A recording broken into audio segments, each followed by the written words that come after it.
Fas'alu ahla dzikri. Ustaz, nanti kami tamat dari daya mau jadi polisi. Kira-kira tamat dari daya mau masuk polisi lulus sama enggak?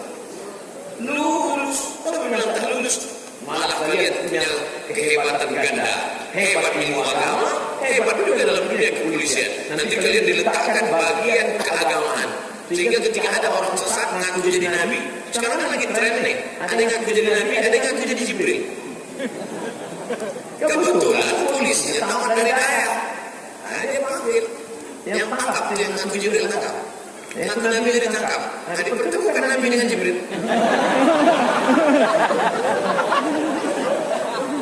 Dalam akidah bahwa nabi itu dibawakan wahyunya oleh malaikat Jibril. Kamu ngaku Jibril? Ya. Pernah bawa wahyu ke nabi? Enggak ada nabi. Nabi, ya. Pernah ada wahyu dari Jibril? Enggak. Kalau gitu bagaimana mau kawin? Jibril hoax, nabi hoax. Kena pasal pencemaran, penistaan agama. Jadi adik-adik, kalian mau jadi polisi silakan, mau jadi hakim silakan, mau jadi jaksa silakan, mau jadi anggota dewan silakan, mau jadi DPD silakan. Itu semuanya sarana jalan untuk menolong la ilaha illallah.